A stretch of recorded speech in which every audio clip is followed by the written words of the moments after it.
Assalamualaikum warahmatullahi wabarakatuh. A'udzu billahi minasy syaithanir rajim. Bismillahirrahmanirrahim. Alhamdulillahi rabbil alamin. Wassalatu wassalamu ala asrofil anbiya'i wal mursalin wa ala alihi wa ashabihi ajma'in. Rabbi israh li sadri wa yassir li amri wahlul 'uqdatam min lisani yafqahu qawli. Allahumma zidna 'ilman nafi'an warzuqna fahman shadiqan.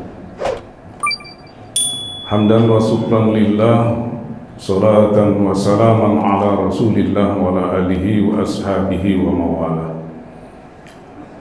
Alhamdulillah, bersyukur kepada Allah Subhanahu wa Ta'ala. Di subuh yang berbahagia ini kita kembali menambah wawasan keilmuan kita.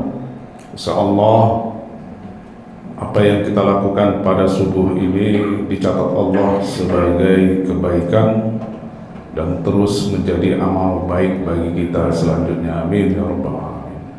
Salawat beriring salam keharibaan Nabi besar Sayyidina Muhammadin sallallahu alaihi wasallam, yang kita tentunya terus mengupayakan untuk mentauladani segala perilaku beliau, baik kaitannya berhubungan langsung dengan Allah Subhanahu wa Ta'ala dalam aspek ibadah, maupun bagaimana aktivitas beliau, perilaku beliau dalam kehidupan sosialnya sehari-hari, baik di dalam rumah tangga, kehidupan sosial yang lebih luas. Dengan demikian, sembari kita senantiasa berselawat, kita nanti insyaallah mendapatkan syafaat dari baginda di yaumil akhir. Amin ya rabbal alamin. Orang-orang tua saya, bapak-bapak, ibu-ibu, saudara-saudara sekalian sedang jamaah subuh di masjid yang kita cintai ini, Masjid Al-Furqan. Insyaallah kita semua dirahmati Allah Subhanahu wa Ta'ala. Pada kali ini ada permintaan khususnya. Kita akan membahas kaji kita tentang wakaf.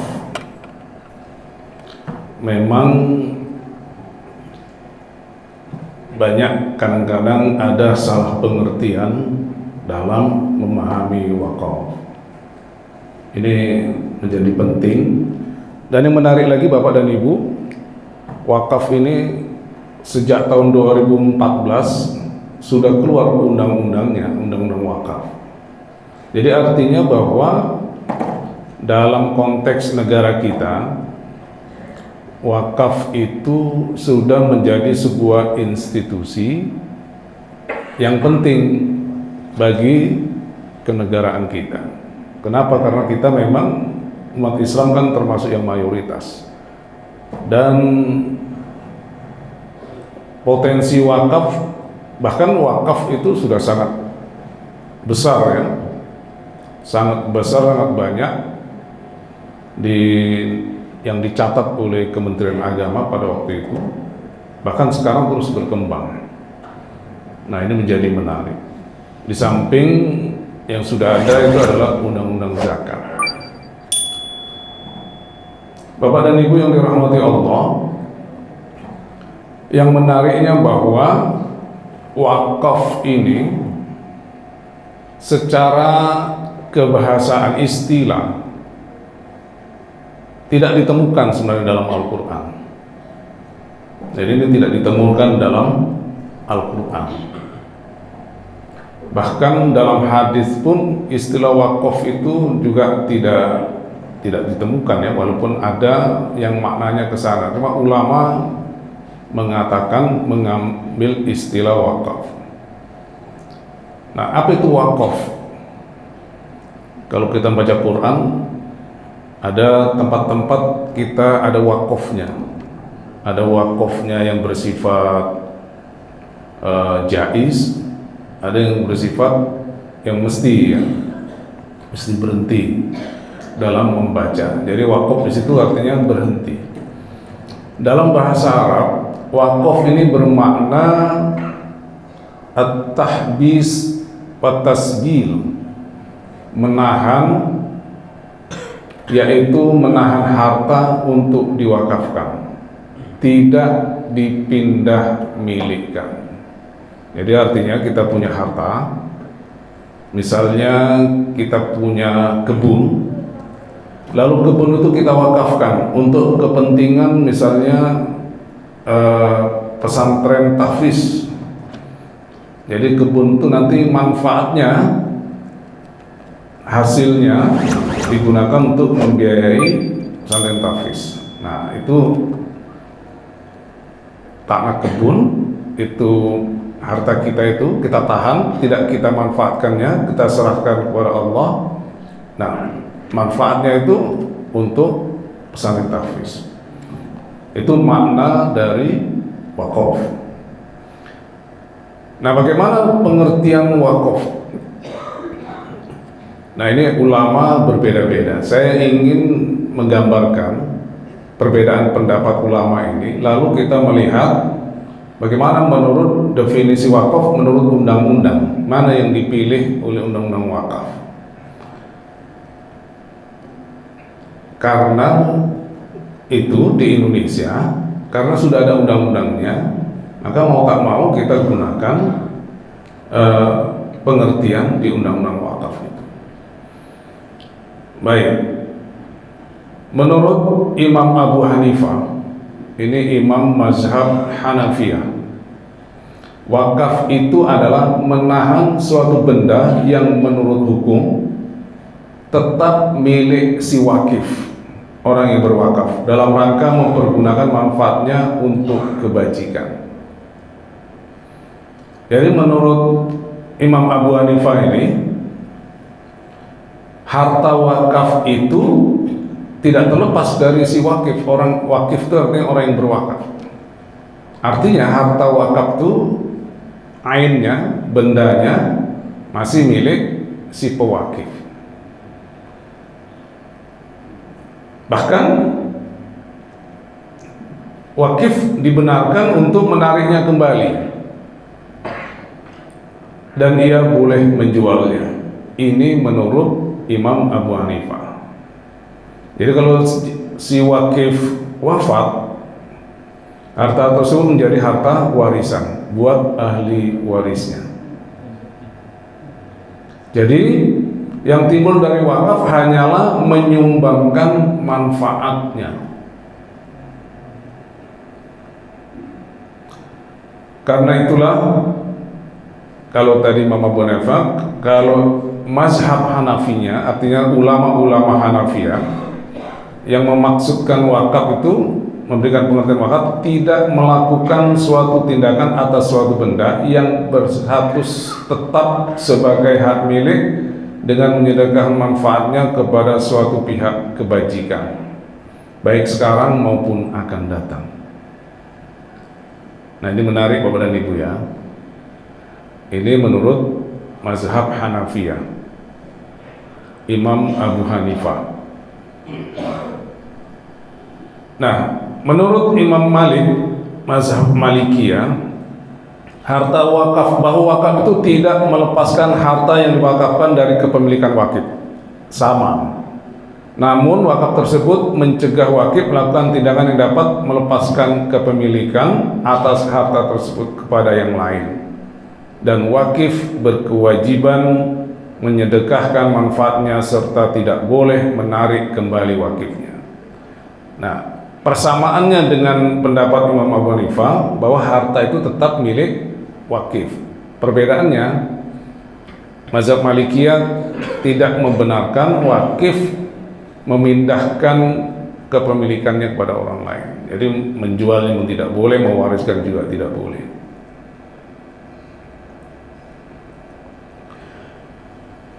Nah, bagaimana dengan pendapat mazhab Syafi'iyah dan Imam Ahmad bin Hambal? Menurut Imam Syafi'i dan Ahmad, bahwa wakaf itu melepaskan harta yang diwakafkan dari kepemilikan wakif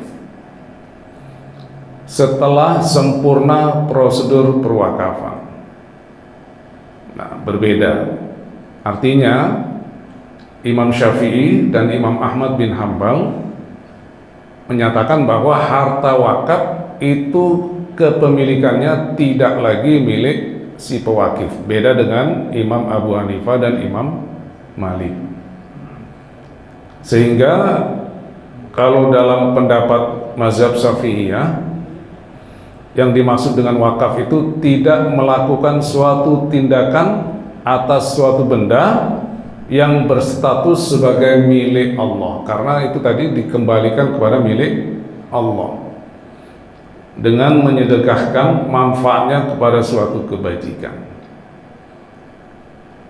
Nah, ini Bapak dan Ibu yang dirahmati Allah, terkait dengan definisi wakaf menurut ulama 4 mazhab. Nah, karena kita di Indonesia pada umumnya itu adalah mazhabnya mazhab Syafi'iyah yang melekat dalam pemikiran umat Islam Indonesia adalah pendapatnya Imam mazhab Syafi'iyah, yaitu bahwa harta wakaf itu begitu diwakafkan bukan lagi milik si wakif,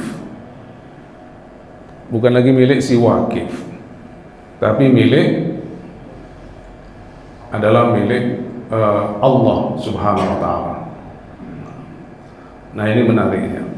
Dan sepertinya undang-undang tentang wakaf itu walaupun tidak sepenuhnya tapi merujuk kepada pendapat mazhab Syafi'i dan Hanabilah ini, bahwa harta yang begitu diwakafkan itu adalah dikembalikan kepada Allah, milik Allah, dan manfaatnya nanti baru ini.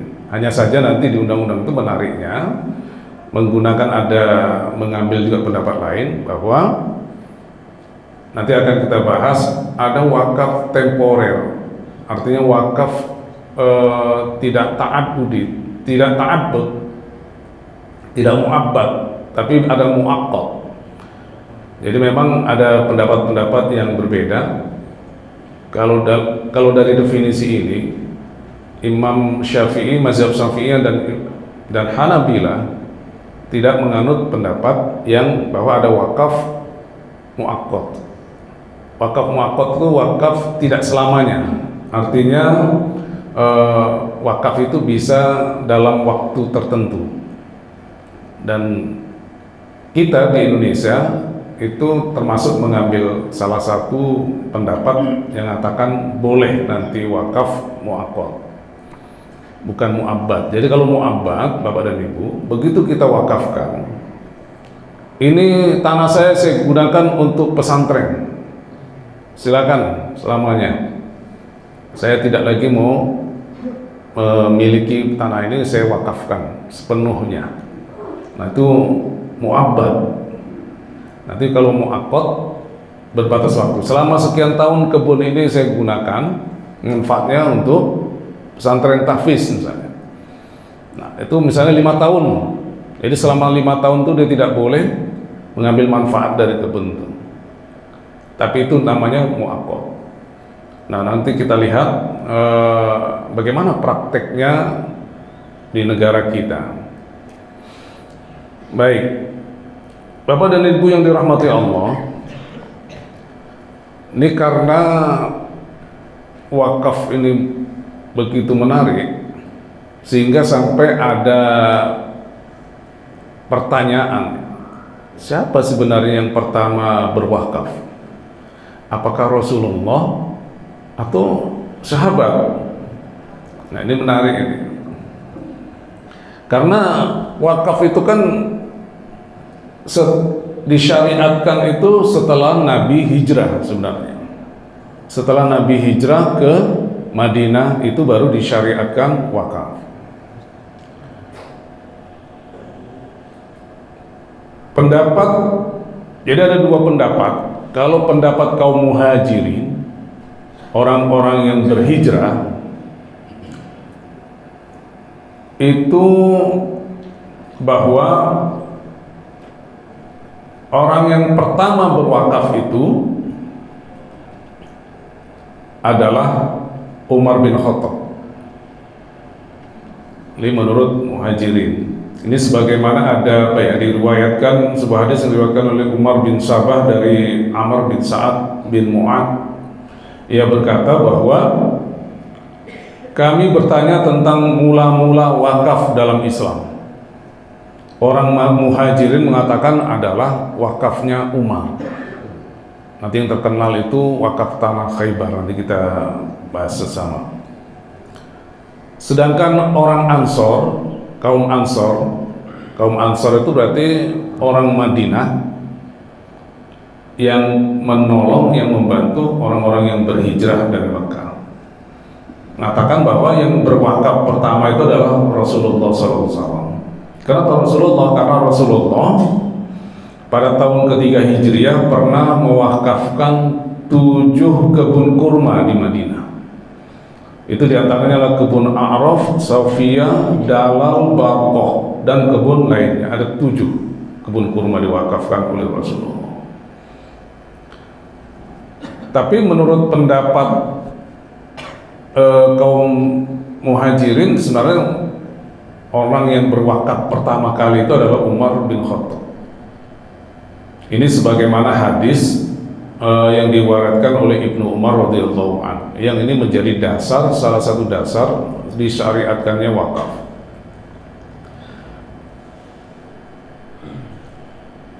Ibnu Umar berkata bahwa sahabat Umar radhiyallahu anhu memperoleh sebidang tanah di Khaybar.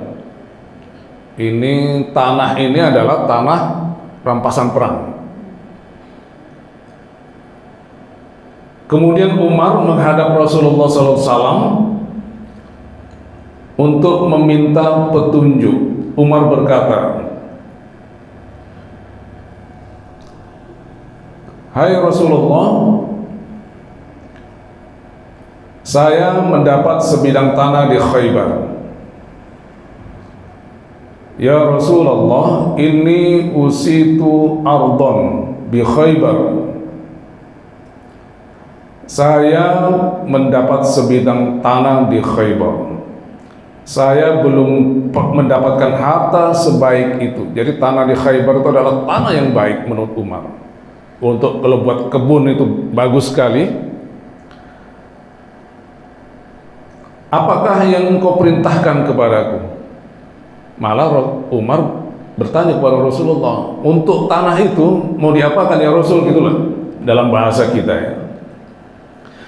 "Bila engkau suka," kata Rasulullah, "in syi'ta habasta asluha." Kalau kamu suka, tahan asalnya, tahan tanahnya itu untuk dikelola. Wa tasaddaqta biha fatasaddaqa biha Umar. Sedekahkan manfaatnya. Maka Umar pun mensedekahkan. Ibnu Umar berkata, yang meriwayatkan hadis ini, Umar menyedekahkan hasil pengelolaan tanah kepada orang-orang fakir, kaum kerabat, hamba sahaya, sabilillah, ibnu sabil, dan tamu.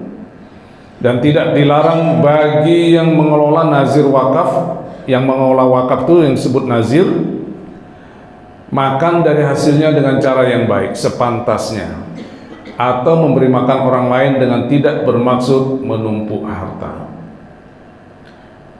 Nah, inilah kemudian setelah Umar dilakukan, ada sahabat lain menyusul, ada Abu Thalha, ini mewakafkan kebun kesayangannya, yaitu kebun Bayroha.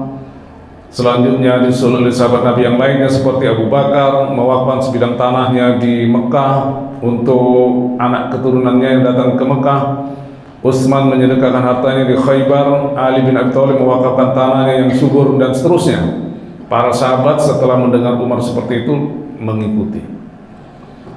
Dan ada kisah yang menarik Bapak dan Ibu yang dirahmati Allah. ketika Madinah mengalami paceklik, itu di sana kesulitan air. Air itu sulit. Jangankan untuk bersuci ya, untuk konsumsi minuman itu sulit memperoleh. Hanya ada satu sumur yang airnya itu masih tetap ada. Sayangnya sumur itu milik orang Yahudi. Lalu Rasulullah bersabda kepada para sahabatnya, siapa yang bisa membeli sumur itu, mengambil air sumur itu, maka balasannya surga. Kenapa? Karena para sahabat ini sudah mengeluh kepada Rasulullah kesulitan air. Nah, itu makanya sekarang kan banyak ini ya, Bapak dan Ibu, wakaf air ya, buat sumur, untuk sumber air. Salah satunya dari kisah itu, Utsman yang mendengar apa yang disampaikan Rasulullah, dia begitu cepat, gercep dia, didatanginya Yahudi. Wahai Tuhan, ya, apakah sumur Tuhan ini Tuhan jual?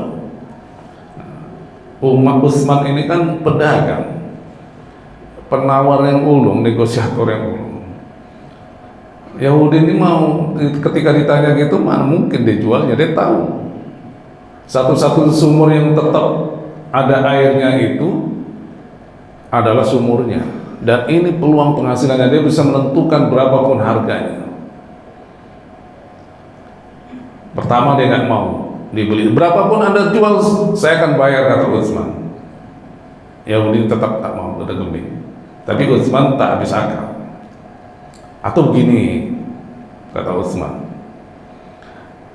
Tuhan tidak kehilangan milik sumur ini, tapi Tuhan mendapatkan duit. Ah, bagaimana itu?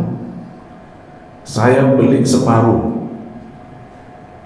Saya beli separuh sumur Tuhan ini, nanti kita gantian memilikinya. Satu hari milik saya, hari berikutnya milik Tuhan. Begitu juga lah saya sebaliknya.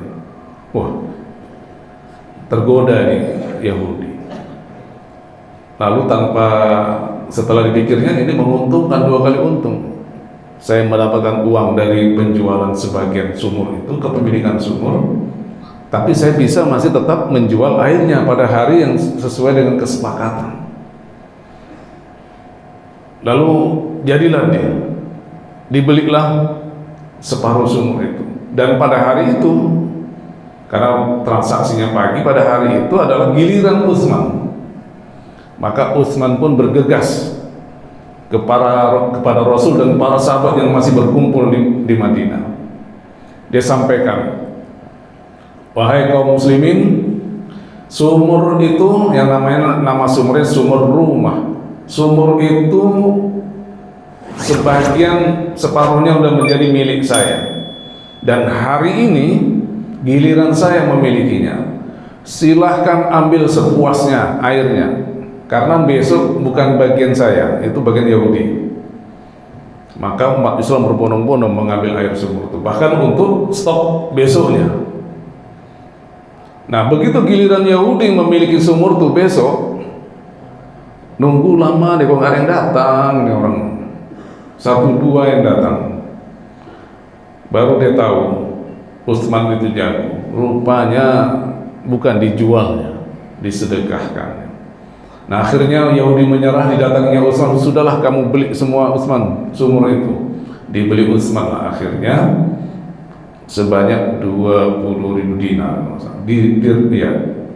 dirham, maksudnya 20.000 dirham. Dan sumur itu kemudian diwakafkan oleh Utsman bin Affan di Madinah, dan sampai sekarang sumur itu masih ada, kelilingnya ada kebun kurma. Mungkin Bapak Ibu yang pernah sudah menunaikan haji atau umroh dapat melihat sumur itu, walaupun sumur itu sudah enggak apalagi hanya sebagai ini, menunjukkan bahwa itulah bukti dulu Utsman bin Affan mewakafkan sumur itu, dan kebunnya di sekelilingnya itu juga wakaf. Sedang jamaah rahimakumullah, begitulah wakaf itu dapat menyelesaikan permasalahan umat. Ini menariknya, walaupun hukumnya tidak wajib, beda dengan zakat. Kalau zakat itu hukumnya wajib. Nah, kalau wakaf hukumnya sunnah. Apa dasar hukumnya? Walaupun tidak secara langsung dalam Al-Quran disebut wakaf, sebenarnya banyak ya ayat-ayat yang berkaitan dengan ini. Misalnya dalam surah Al-Hajj, A'udzubillahi minasyaitonir rajim, waf'alul khair la'allakum tuflihun. Perbuatlah kebajikan supaya kamu mendapat kemenangan. Lan tanalul birra hatta tunfiqu mimma tuhibbun wa ma tunfiqu min syai'in fa innallaha bihi alim. Kamu sekali tidak sampai kepada kebajikan yang sempurna sebelum kamu menafkahkan sebagian harta yang kamu cintai. Itulah kenapa para sahabat mewakafkan kebun-kebun yang terbaiknya, yang sangat dicintainya. Dan apa saja yang kamu nafkahkan, maka sesungguhnya Allah mengetahui. Itu dalam surah Ali Imran. Dalam surah Al-Baqarah ini terkait dengan bagaimana balasan Allah. Matsalul ladzina yunfiquna amwalahum fi sabilillah kamatsali habbatin ambatat sab'a sanabila fi kulli sumbulatin mi'atu habbah. Wallahu yudha'ifun liman yasha. Wallahu yudha'ifu liman yasha wallahu wasi'un 'alim. Perumpamaan orang yang menafkahkan di jalan Allah, menafkahkan hartanya di jalan Allah adalah serupa dengan sebutir benih yang menumbuhkan tumbuhan memiliki 7 tangkai. Pada tiap-tiap butir menumbuhkan 100 biji. Jadi setiap tangkainya ada 100 biji, jadi 7 kali 100. Begitulah balasannya. Bahkan Allah melipat gandakan bagi siapa saja yang dikehendakinya. Artinya bisa lebih dari itu manfaatnya. Sedang jamaah rahimakumullah, kalau hadis yang populer yang kita dengar, hadis yang disahihkan, apalagi ketika ada takziah, itu adalah hadis yang diriwayatkan Abi Hurairah. Idza mata ibnu Adam in qata'a amaluhu illa min thalathin shadaqatin jariyah aw ilmin yuntafa'a bih aw waladin salihin yad'u lahu. Apabila telah wafatlah anak Adam, seorang manusia, terputus amalnya kecuali 3, shadaqatin jariyah. Nah ini sedekah jariyah, sedekah yang mengalir terus pahalanya. Nah sedekah jariyah inilah yang dimaksud adalah wakaf. Kenapa? Airnya, bendanya itu tidak habis, tapi tetap ada manfaatnya, terus menerus mengalir, dan itu pahalanya terus mengalir. Subhanallah. Beda kita kalau sedekah yang langsung habis dimakan, waktu itu saja pahalanya. Tapi kalau wakaf, sedekah jariyah ini wakaf, itu terus mengalir. Misalnya masjid perlu perbaikan, kita sumbang semen, wakaf semen. Selama masjid yang digunakan, dimanfaatkan, maka pahalanya terus mengalir. Itulah makna wakaf. Dan kemudian hadis yang lain ya terkait dengan kisah Umar tadi, ya. Sidang jamaah rahimakumullah, saya agak percepat sedikit. Dalam hasanah fikih Islam dan prakteknya di beberapa negara Islam, mulai dari masa Khulafaur Rasyidin atau bahkan ini masa belakangan ya, ketika masa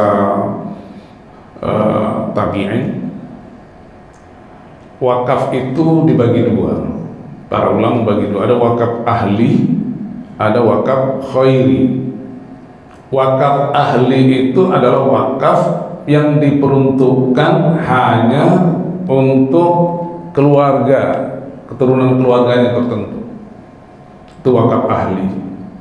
Misalnya, ini kalau di kampung-kampung dulu masih ada, wakafkan kuburan, tapi kuburan ini khusus untuk keluarga Hasibuan misalnya. Nah, jadi kalau yang keturunan yang bermarga Hasibuan misalnya situ, bisa kalau yang meninggal dikuburkan situ. Itu namanya wakaf ahli. Nah, memang ini ada kelemahannya, ada kelebihannya. Kelemahannya apa, Bapak dan Ibu? Kalau misalnya keturunannya sudah habis, lalu ini kemana diarahkan wakafnya ini? Kan susah. Nah, jalan keluarnya kalau begitu, caranya adalah disambil. Jadi selain keturunanku atau keturunan Hasibuan tadi, juga untuk selanjutnya untuk kaum fakir miskin. Nah, itu kalau sudah habis, itu bisa untuk fakir miskin. Masalahnya yang kedua, kalau semakin banyak keluarganya, keturunan banyak, ini kan gawat ini. Apalagi yang mengelola nanti jalur keluarga ini saja ini yang boleh. Wah, ini jadi bisa jadi perselisihan. Oleh karena itu di beberapa negara Muslim, di Mesir ada beberapa negara lainnya, wakaf ahli ini sudah dihapuskan. Tidak dibenarkan lagi kaum Muslim itu untuk melakukan wakaf ahli, karena khawatir itu terjadi perselisihan. Nah, yang kedua wakaf khairi. Inilah wakaf yang umum yang kita dengar. Baik, Bapak dan Ibu yang dirahmati Allah, itu terkait dengan jenis-jenis wakaf. Nah, kita ke syarat dan rukun wakaf.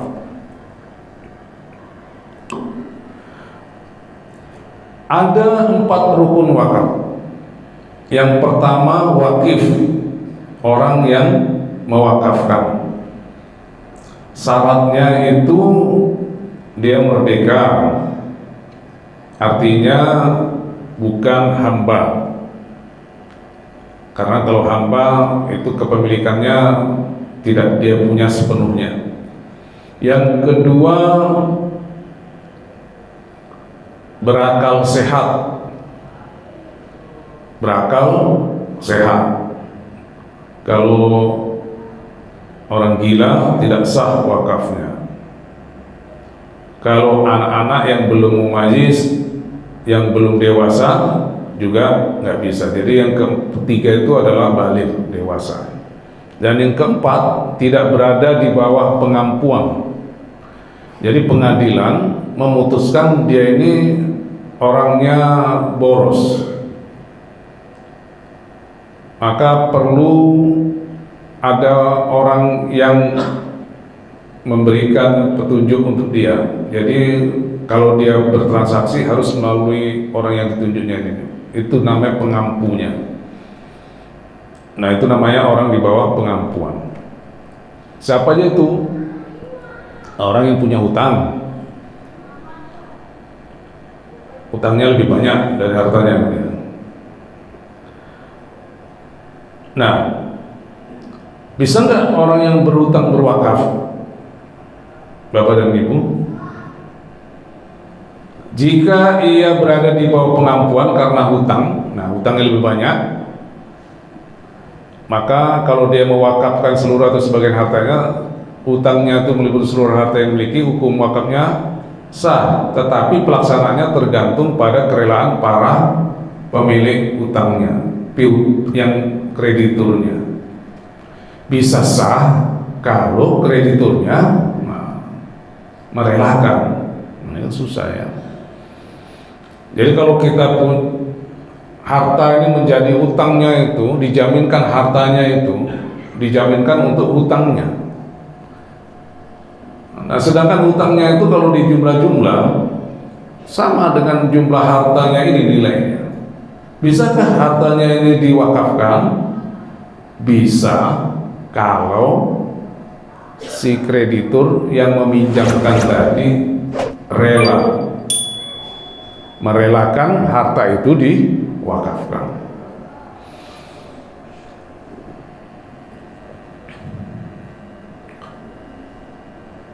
Baik. Kemudian rukun yang kedua adalah mauquf bih, barang atau harta yang diwakafkan. Yang ketiga mauquf alaih, pihak yang diberi wakaf atau peruntukan wakaf. Dan yang keempat sighah. Nah, kita lihat syarat benda atau mauquf bi. Pertama, harta yang diwakafkan harus mutaqawwam. Artinya harta ini secara syariah punya nilai.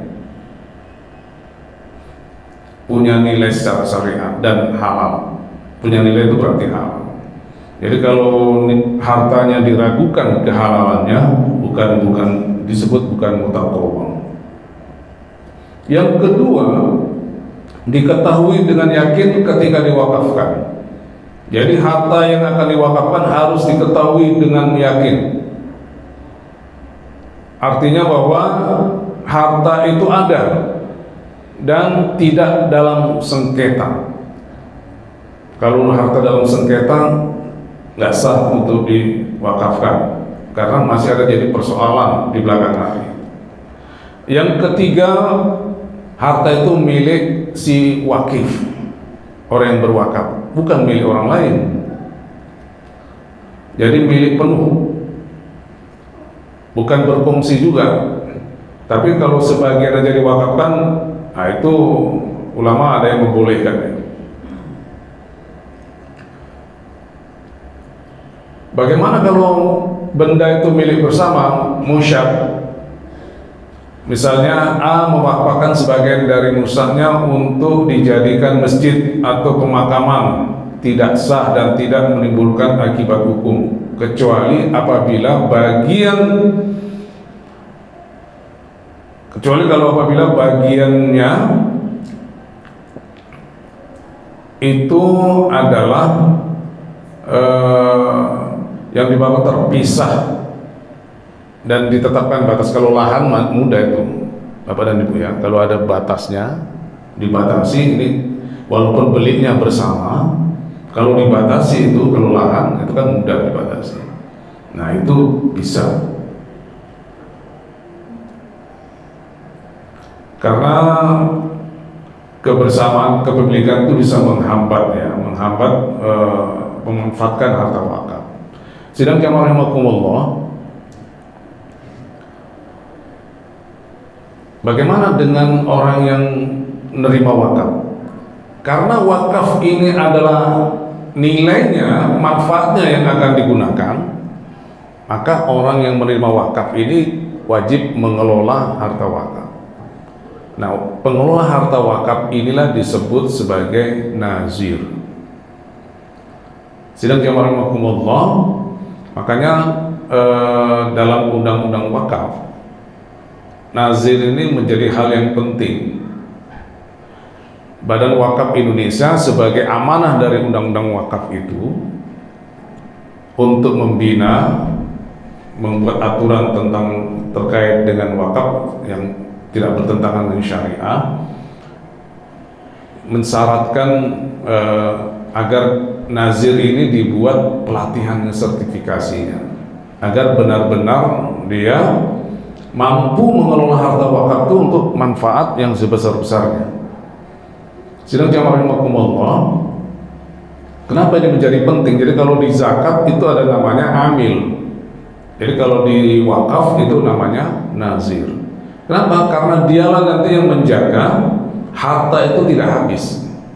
Harta itu tidak habis dan tidak termanfaatkan kepada hal yang tidak sesuai dengan tujuan wakaf itu. Maka nazir menjadi penting, dan syarat nazir itu harus muslim, tidak boleh non muslim menjadi nazir. Sidang jamaah rahimakumullah, apa saja barang yang boleh diwakafkan? Nah ini tadi menarik, ada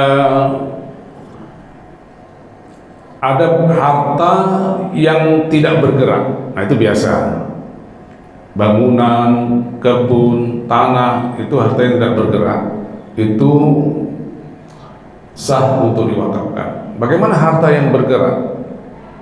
Contohnya uang, wakaf uang. Nah ini memang jadi perdebatan Bapak dan Ibu dalam ulama dulu. Kalau ulama yang membolehkan itu Imam Az-Zuhri, kemudian ada sebagian Imam Hanafiyah membolehkan wakaf dinar. Kenapa? Karena kan uangnya bisa tetap asal dikelola, asal uangnya nilainya itu tidak habis. Ada beberapa pendapat yang lain tidak membolehkan karena menganggap uangnya itu akan habis. Nah, ini menarik, Undang-Undang Wakaf menerima pendapat yang membolehkan wakaf uang. Ada bedanya Bu ya, wakaf uang dan wakaf melalui uang Pak. Kalau misalnya ini masjid kita ini lagi rehab bangun, membutuhkan semen misalnya sekian sak, pasir sekian truk, lalu ada orang yang mau wakaf, saya ikutlah wakaf untuk masjid ini, tapi saya nggak mau repot-repot beli semen, saya kasih uang saja ke panitia, silakan panitianya untuk membelikan bahannya. Itu namanya wakaf melalui uang, bukan wakaf uang. Jadi wakaf uang itu bagaimana Bapak dan Ibu? Wakaf uang itu, nah kalau dulu Bapak dan Ibu, berarti uang itu dikelola untuk usaha, tapi nilainya tidak boleh habis.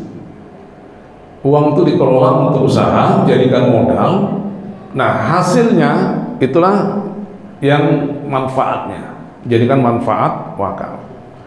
Nah kalau sekarang menurut Undang-Undang Wakaf, kalau wakaf uang, wakafnya harus melalui lembaga keuangan syariah. Misalnya masuk ke deposito bank syariah. Saya punya uang 100 juta, saya depositokan. Lalu saya bilang kepada bank, ini uang deposito saya 100 juta ini selama 5 tahun saya wakafkan.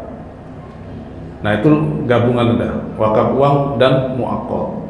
Selama 5 tahun nggak saya ambil, ini saya wakafkan, bagi hasilnya silakan bekerja sama dengan nazir yang mana untuk dimanfaatkan. Atau saya ambil bilang, saya pilih nanti untuk untuk anak yatim, silakan cari nazirnya yang nazir mengelola yatim piatu.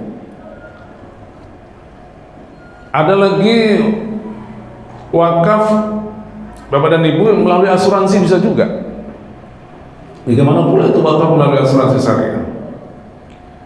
Misalnya saya beli asuransi, saya peserta asuransi, saya premi saya itu langsung nanti kalau ada klaim ini saya wakafkan. Nah, tapi Majelis Ulama, Dewan Syariah Nasional mensyaratkan tidak boleh tidak boleh sepertiga dari manfaat klaim tadi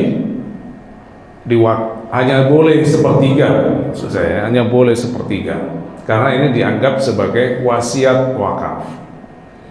Jadi si peserta asuransi berwasiat, nanti kalau saya meninggal, kalau saya klaim ini, maka saya wakafkan. Yang boleh diwakafkan hanya sepertiga saja, sesuai dengan kaidah wasiat. Wasiat itu hanya sepertiga dari hartanya. Nah itu bisa juga Bapak dan Ibu, banyak sekali sekarang untuk instrumen wakaf uang. Jadi termasuk kita punya saham. Nah saham itu dikategorikan uang, itu bisa diwakafkan. Ada misalnya ini, kalau sekarang ada produknya itu, kalau ada yang anak muda yang suka di pasar modal, ada namanya sukuk. Jadi ada wakaf link sukuk, cash wakaf link sukuk. Artinya beli sukuk itu, tapi bagi hasilnya nggak kita peroleh, kita wakafkan. Nah itu sudah ada produknya di tempat kita ya, di Indonesia. Nah itu Bapak dan Ibu, itu terkait dengan wakaf uang. Nah bagaimana dengan wakaf benda yang tidak bergerak? Nah ini sudah umum, kuburan udah biasa. Nah harusnya, nah ini yang harus menjadi perhatian bagi nazir adalah kalau berkaitan dengan tanah kuburan kah, tanah masjid kah, tanah pesantren, segeralah ini disertifikatkan wakafnya supaya tidak ada permasalahan belakangan hari. Didaftarkan ke BPN untuk memperoleh sertifikat tanah wakaf.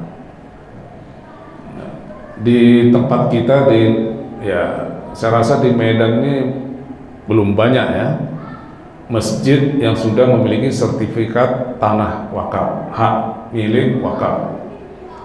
Jadi memang ini harus diurus untuk tidak persoalan di belakang hari.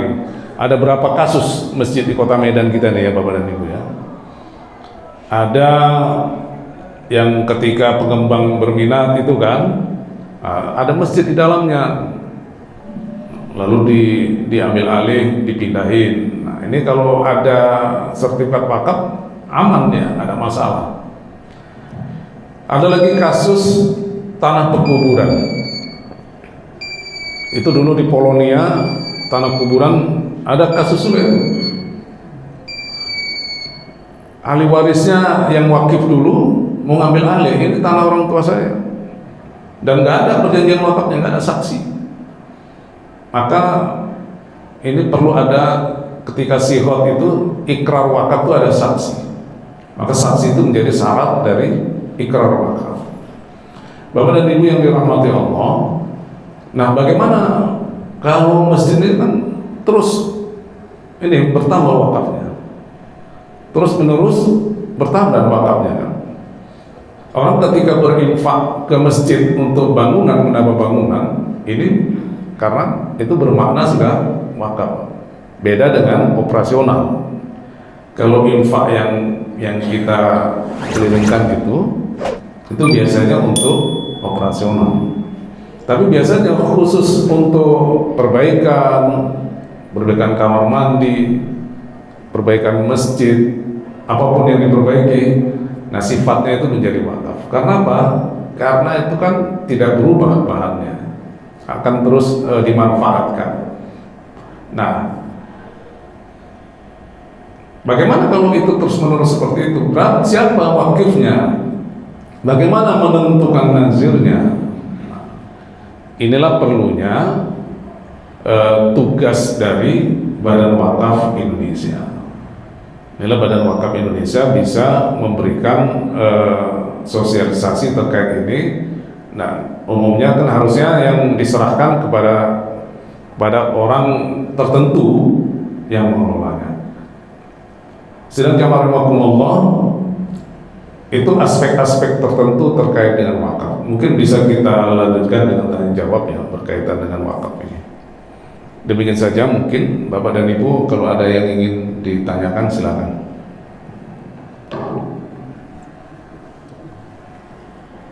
Ya silakan. Silakan Pak. Assalamualaikum.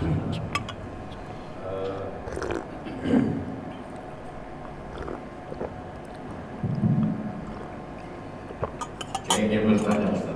Ini kebetulan saya pernah dengar di forum silaturahmi masjid di Kecamatan Medan Selayang ini ada sekitar kalau nggak salah 150 masjid yang yang sudah berstatus wakaf itu lebih dari 10.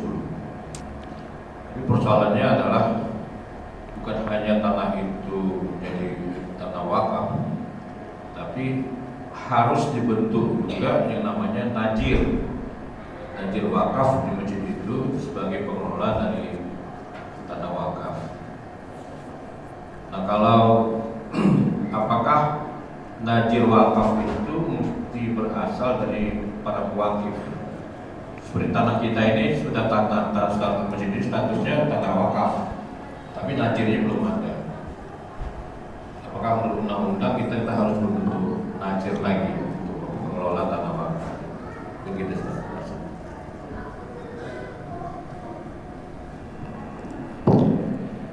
Karena ditanya soal undang-undang, saya buka undang-undangnya. Nazir ya.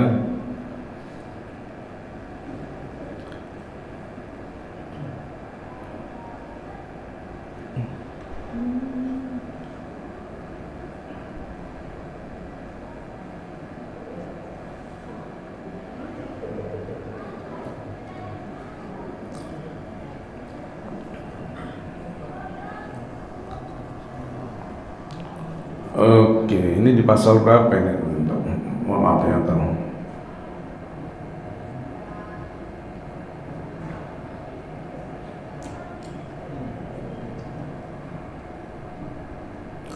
Pertama, kalau kita lihat definisi nazir ya, ini di ketentuan umum.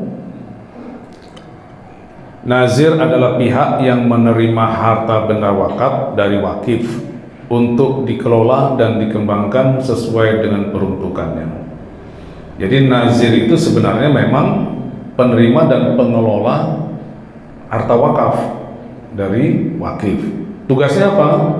Untuk dikelola, dikembangkan sesuai dengan peruntukannya. Masjid peruntukannya untuk apa? Untuk ibadah, untuk kegiatan lain. Jadi untuk pengembangan selanjutnya. Maka kalau dari definisi ini seperti itu nazir. Udah kita lihat dulu ini,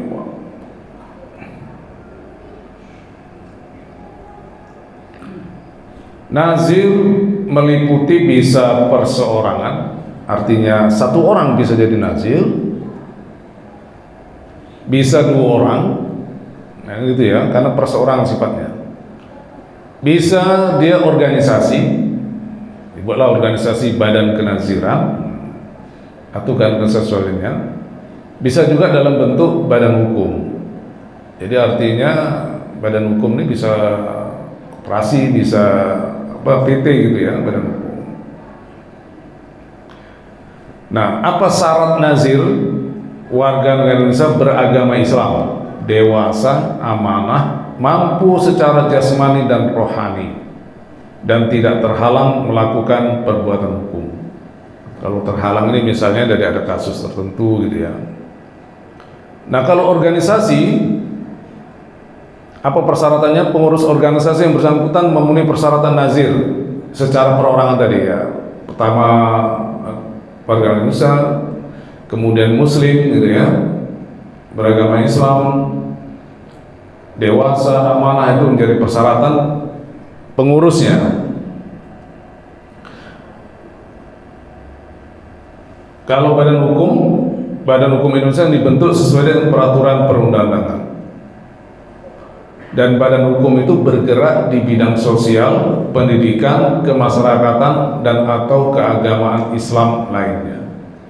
Jadi yayasan itu kan badan hukum ya, yayasan, nah itu kan bergerak di bidang sosial.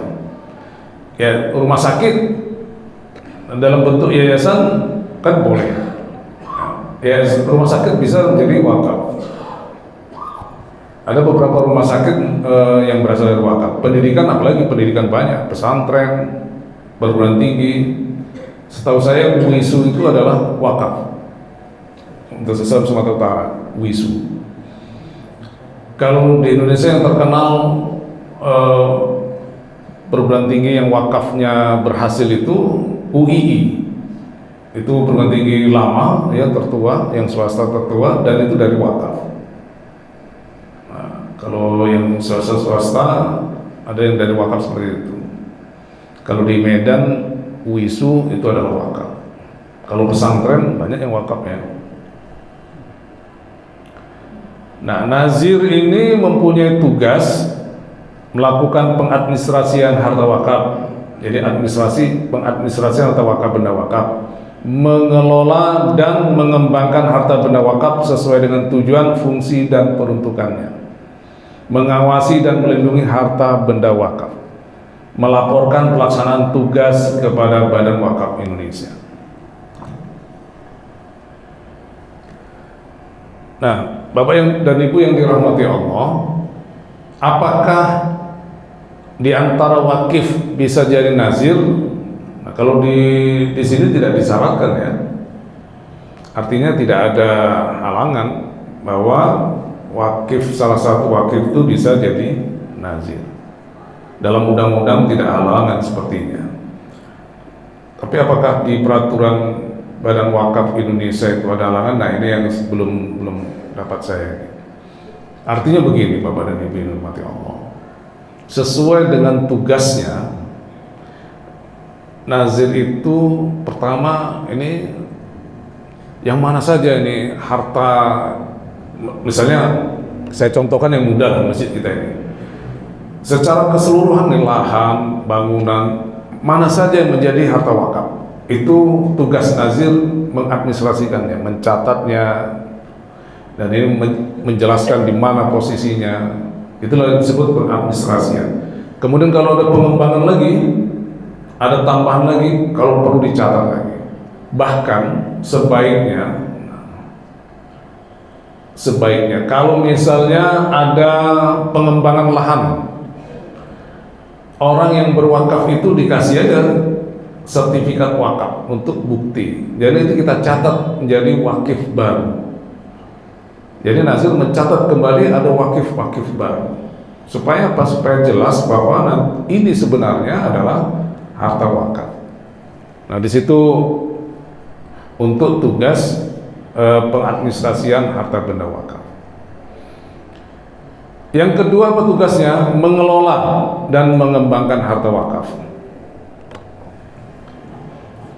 Ini masjid punya lahan, misalnya lahan ini difungsikan untuk berkembang, ada nilai ekonominya.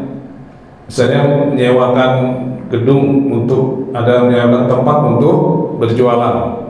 Nah, itu termasuk dalam rangka mengembangkan harta wakaf. Nah, itu kaitannya dengan mengelola dan mengembangkan harta wakaf. Tugas siapa itu? Nazir.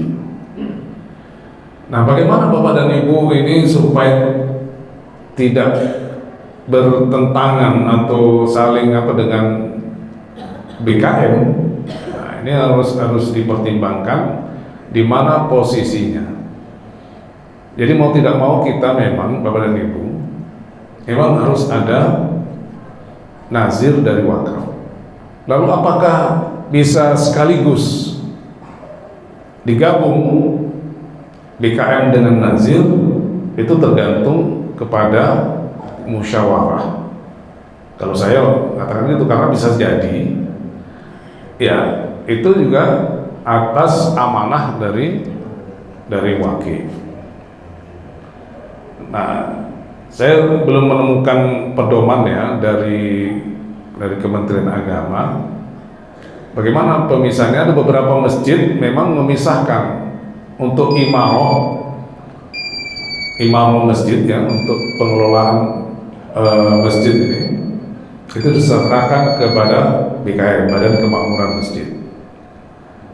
Tapi untuk pengelolaan aset, pengembangan aset dan sebagainya, harta wakaf diserahkan kepada nazir. Ada yang membuat seperti itu.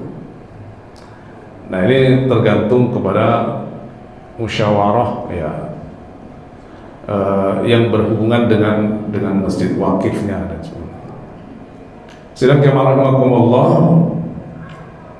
terkait apakah pertanyaan Bapak tadi, bisa nggak wakif jadi nazir? Nah, ini masalah. Harusnya yang wakif itu kalau dia bendanya langsung memang ya diserahkan, masa diserahkan kepada wakifnya gitu ya. Dia kalau udah wakif diserahkan kepada orang yang mengelolanya. Jadi nazir itu pengelola dari wakafnya si wakif. Jadi bukan wakif itu yang mengelolanya sendiri. Jadi artinya wakif itu tidak menjadi nazir itu sendiri. Jadi berdasarkan rukun tadi, ada wakif, ada nazir. Berarti orangnya yang berbeda. Karena dia sudah sebagai wakif sudah melepaskan itu, sudah lepaskan hartanya, diserahkan sepenuhnya kepada Allah Subhanahu Wa Taala untuk dimanfaatkan sebagaimana tujuan wakaf. Maka wakif sebenarnya tidak perlu sibuk-sibuk lagi ikut mengurusi harta wakaf. karena dia sudah melepaskan diri dari hartanya itu agar dikelola. Nah, intinya begitu. Tapi ini kan karena ada saya ingin juga berwakaf, nah, jadi nazir kan ikut berwakaf juga karena sedikit-sedikit. Ini yang menjadi apa ya, beda dengan tujuan awal wakaf. Kalau awalnya kan gitu, ini adalah lahan saya wakafkan untuk masjid, saya serahkan kepada orang yang mengelolanya lah, siapa yang mau mengelola silakan. Nah, itulah nazir. Tapi kalau kemudian ini kan berkembang terus. Nah, saya ikut kepingin juga saya berwakaf, walaupun saya nazir sebelumnya. Tapi wakafnya kan nggak besar, wakaf kecil. Jadi bukan wakaf pokoknya gitu. Kalau ini pokoknya kan. Atau langsung saya udah ada lahan kosong itu kan, udah saya bangun lahan kosong itu untuk bisa disewakan tempat-tempat usaha misalnya. Nah itu kalau begitu memang kalau dia besar wakafnya, sebaiknya bukan dia mengelolanya, supaya tidak ada merasa wah ini kan saya belum berwakaf. Ini mengotori jiwa ini juga Pak. Jadi sepanjang pengetahuan saya memang awalnya kalau kita hanya wakaf lahan untuk masjid selesai, artinya kita serahkan lalu oranglah untuk mengurusnya, itu menjadi nazir. Tapi kemudian ini berkembang terus kepingin juga berwakaf di masjid itu, kan itu namanya wakif juga, cuma bukan wakif pokoknya yang dulu, karena bukan besar kan. Nah ini yang mungkin kalau menurut saya nggak ada masalah kalau yang dia berwakaf kecil-kecil, sebagian-sebagian karena ini perbaikan ya saya ikut wakaf. Tapi bukan wakaf yang besar yang awalnya wakif awal gitu ya. Nah ini kan wakif berkembang gitu. Bukan wakif awal ketika ini lahan tadinya segini berkembang lagi di sana, yang di sana itu saya wakafkan. Nah itu termasuk wakaf awal. Nah ini perlu jadi pertimbangan. Tapi kalau hanya wakaf kita itu sebagian-sebagian kecil ikut rame-ramekan, misalnya membutuhkan 100 juta saya hanya 5 juta, nah itu tidak sampai kepada wakif yang pokok. Nah kalau menurut saya yang seperti ini, karena nazir kan ingin berpeluang juga dia menjadi wakif. Nah, artinya ini bukan wakif awalnya. Memang kalau wakif awalnya sebaiknya dan menurut persyaratan memang harus nazir yang tersendirilah yang mengelola harta wakaf itu. Itu mungkin saja. Saya tambahkan sedikit Pak. Iya Pak, silakan. Menurut saya dia tidak mengangkat dirinya jadi wakil, jadi nazir. Walaupun dia pewakil, asal diangkat oleh orang banyak, artinya terpilih beliau, itu bukan dia berarti mengatasnamakan dirinya wakil. Nazirnya dia itu dipilih oleh orang banyak yang menerima wakaf, bukan dia mengangkat dirinya. Baik Pak. Orang banyak ini wakif Pak? Orang banyak ini adalah jamaah yang menerima. Kalau nazir itu yang menyerahkan kepada nazir wakifnya. Jadi bukan jadi kalau nazir yang menyerahkan wakaf siapa? Ya wakifnya. Beda Pak. Jadi kalau ini wakaf apa saja itu. Nah wakifnya menyerahkan kepada siapa? Nah, kepada nazir. Mungkin sepakat nih ada orang jadi nazir. Nanti kesepakatannya kan dari beberapa wakif. Jadi wakif-wakif inilah yang seharusnya bermusyawarah menentukan nazir. Kalau di awal dulu seperti itu. Jadi yang menentukan nazir itu memang menyerahkannya kepada wakif. Bisa juga. Nah, bisanya begini. Tadi kan persyaratannya bisa juga itu organisasi. Ini organisasi sudah ada. Organisasi sudah ada. Sebuah badan tertentu, para wakif ini menyerahkan kepada organisasi itu. Silakan menjadi nazir. Jadi memang yang nazir itu ya sudah diakui kenazirannya gitu. Awalnya tadi misalnya bolehlah dipilih oleh orang banyak, tapi kalau wakifnya mau setuju, ya berarti bisa lanjut menjadi nazir. Cuma masalahnya apakah nazirnya itu juga wakif? Nah, kalau menurut saya tadi ini problem-problem umum lah di masyarakat kita. Kalau wakaf pertamanya lahan, tanah, berarti itu dia memang wakif awal. Nah, wakif awal ini menyerahkan kepada orang lain sebagai nazir untuk mengelola, bukan dia sebagai wakif. Cuma tadi kalau wakaf-wakafnya kemudian belakangan bertambah, nah inilah yang saya bilang tadi, bukan wakaf awalnya.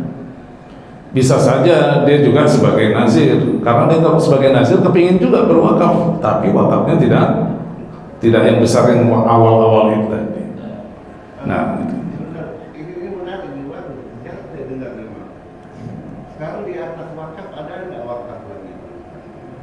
Misalnya di atas tanah wakaf, ini masjid ini wakaf atau bagaimana? Apakah ini hanya infak, kita nama infak atau bagaimana? Nah, ini bukan penjelasannya. baik, tadi sudah saya katakan kalau jadi sebenarnya Pak, dalam konteks fikih ya, kalau sodako atau infak itu sifatnya habis. Misalnya sodakoh Jumat, ya itu kan Jumat berkah, itu sifatnya kan habis, begitu dimakan habis. Tapi kalau infaknya itu hartanya tidak habis, itu pada dasarnya adalah wakaf. Kenapa? Karena itu yang ditahan hartanya, makanya hartanya tidak boleh habis. Misalnya ini kita untuk bangun masjid, perlu semen, perlu pasir, perlu batu, ini kan terus-menerus ada. Lalu bagaimana misalnya masjid ini dibangun lagi, apakah yang lama itu dibiarin? Nah, ini memang ada beberapa pendapat Pak. Misalnya begini, ini masjid yang lamanya dulu nggak seperti ini, lalu direhab, dibongkar habis masjidnya,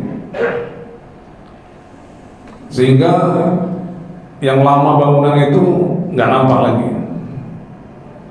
Nah, kalau menurut pendapat mazhab Syafi'iyah itu tidak dibenarkan. Artinya biarkan itu sampai rusak. Tapi kan masjid kita nggak ada yang cantik Pak. Rusak, keropos itu dibiarin. Nah, tapi kalau pendapat mazhab yang lain, dan itu yang diikuti oleh undang-undang sepertinya, boleh Pak. Artinya nilai wakaf dia itu tidak hilang. Misal sama dengan wakaf ini Pak, karpet apa nih, sejadah ini kalau sudah rusak, udah mulai ini gimana caranya? Nah, kan diganti yang lama gimana Pak? Dibiarin. Apakah yang berwakaf yang lama itu habis nilai wakafnya?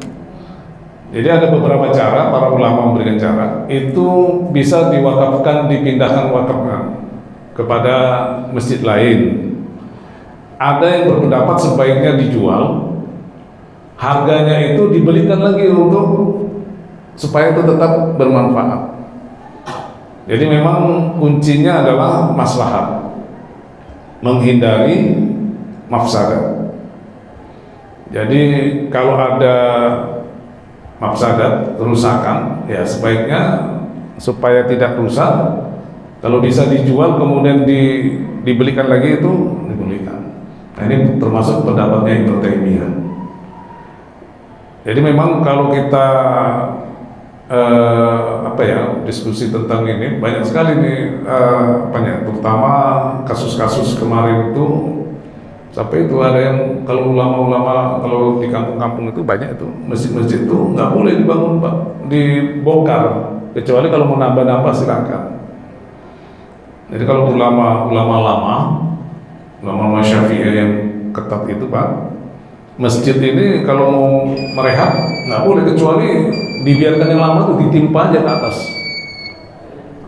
ya, atau tambah tempat lain itu. Nah, sehingga bangunan yang lama itu tetap utuh karena itu niat wakaf si wakif awal. Nah, itu kan dari satu sisi kan nggak efisien Pak, kan gitu ya, bangunan-bangunan itu kan rusak. Nah, ada yang berpendapat ulama ya nggak masalah, itu kan yang rusak itu yang bekas bangunan itu nanti ya dijual aja, nanti dimanfaatkan lagi untuk masjid ini lagi. Ada yang mengatakan begitu membolehkan. Jadi itu Pak mungkin terkait dengan ini, ya. Silakan Bapak dan Ibu kalau masih ada satu. Baik Bapak dan Ibu, saya yakin ini belum apa ya, masih ada ganjalan-ganjalan karena memang beberapa hal ya tentang wakaf ini yang berkembang di masyarakat kita, terutama wakaf-wakaf yang berkembang terus. Nah ini yang menjadi sering menjadi apa ya, di masyarakat ini sering menjadi ya diskusi lah ya, terutama wakaf masjid, bagaimana pengelolaannya, kuburan. Nah situ sampai ada ya, termasuk yang agak ramai itu kuburan di samping masjid apa itu Pak, apa namanya itu dari Yamin itu masjid 45 itu, Masjid Juang 45. Ya, itu ada masalah pengelolaan wakaf tanah kuburan itu. Jadi kadang-kadang ada persoalan itu, nazirnya atau dengan STM atau apa gitu jadi persoalan. Ya, kita perlu inilah, artinya tabayun dan duduk bersama dengan baik gitu ya kan. Ini kan semua dalam rangka pengabdian kepada Allah ya. Kenapa kita mesti ini ya? Kalau menurut saya ya sebaiknya didudukkan bersama baik-baik ya. Itu ada beberapa kasus Pak. Kuburan itu termasuk di situ. Kalau yang di Polonia itu kasusnya itu ahli warisnya menuntut. Nggak tahu saya udah selesai itu. Kemudian di masjid apa itu juga ada masalah pengurusan. Ini Al-Qadri ya, kadang-kadang apa ya, kita itu sebenarnya sama sih inginnya mengabdi, bagaimana masjid ini supaya makmur kan gitu ya. Tak ada satupun kita ini yang tidak mau mengabdi, mengembangkan, memakmurkan masjid, bagaimana pengelolaan kuburan dengan baik. Keinginan kita itu sebenarnya itu. Cuma kadang-kadang ada perbedaan-perbedaan sedikit yang perlu dituntaskan dengan baik. Kadang-kadang melampaui kasus-kasus hukum. Kadang bukan masalah aspek hukum sebenarnya. Nah, kadang-kadang seperti itu. Nah, inilah perlu saling apa ya, menyampaikan hati ke hati dengan baik supaya kasus-kasus seperti ini tidak terulang dan menarik. Dan penengahnya, nah ini penengahnya ada Badan Wakaf Pak. Badan Wakaf Indonesia yang amanah dari undang-undang. Inilah penengahnya, karena tugasnya itu juga itu. Nah, Badan Wakaf Sumatera Utara itu, DWI Sumatera Utara kantornya di Asrama Haji Pak. Nanti bisa kalau memang perlukan untuk keterkaitan itu ya kita undang untuk menjelaskan yang lebih detail dalam konteks ketentuan di Indonesia. Itu aja Pak menurut saya. Insyaallah ini menjadi bahan apa ya, perenungan dan ya untuk memperluas wawasan kita tentang wakaf. Satu sisi wakaf ini ibadah sunnah, tapi potensinya sangat baik ya bagi orang yang berwakaf, pahalanya terus mengalir, manfaatnya bisa menjadikan umat Islam itu semakin baik. Ini contohnya sudah banyak. Dari zaman Khulafaur Rasyidin, bahkan zaman Utsmaniyah, itu jalanan itu bahkan adalah wakaf. Itu sampai ke Mekah itu ada jalan itu wakaf. Di pinggir-pinggir jalan itu ada tempat-tempat para musafir untuk istirahat, semua dari wakaf. Dan menurut penelitian di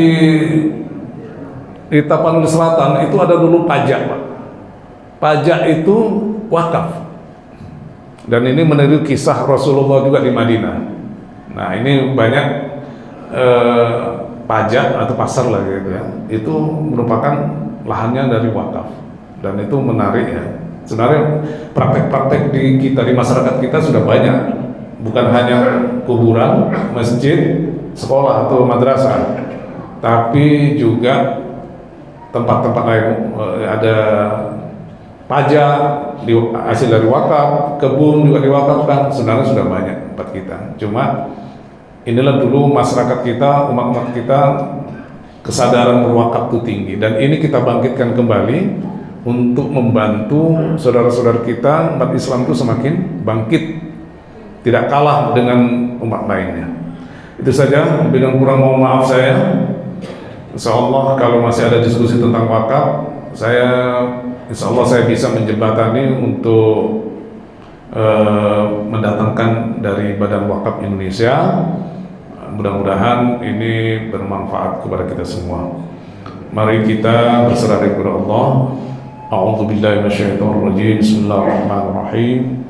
Alhamdulillahirabbil alamin. Wassalatu wassalamu ala asrofil anbiya'i wal mursalin wa ala alihi wa sahbihi ajma'in. Allahumma aftah lana ya Allah abwabal khair, waftah lana abwabal hidayah, waftah lana abwabal rahmah, waftah lana abwabal barakah, waftah lana abwabal sihah, waftah lana abwabal salamah, waftah lana abwabal afiyah, waftah lana abwabal rizq, waftah lana abwabal ilm, waftah lana abwabal jannah.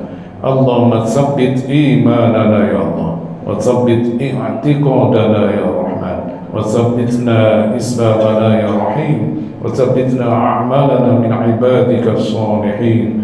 Rabbana taqabbal minna du'ana wa taqabbal minna hajatina ya Rabbi maulana, innaka antas sami'ud du'a. Rabbana atina fid dunya hasanah wa fil akhirati hasanah wa qina adzaban nar. Wa sallallahu ala sayyidina Muhammadin wa ala alihi wa sahbihi ajma'in. Walhamdulillahi rabbil alamin. Mohon izin saya, maaf apabila sanksi dan kekurangan. Bila taufiq wal hidayah. Wassalamualaikum warahmatullahi wabarakatuh. Alhamdulillah, terima kasih kami sampaikan kepada Ustaz. Mudah-mudahan kita mendapatkan ilmu yang berkah, yang bermanfaat, terlebih dapat kita amalkan dalam kehidupan kita sehari-hari. Billahi taufiq wal hidayah. Assalamualaikum warahmatullahi wabarakatuh. Salam. Allahumma shalli ala Muhammad. Ustaz, kalau ahli warisnya itu bisa jadi najir gitu ya? Ya? Nah, ahli warisnya bisa jadi najir gitu Pak? Ahli warisnya. Ini pelaknya sudah meninggal, ahli warisnya Pak. Pertama itu macam wakaf ahli ini ya.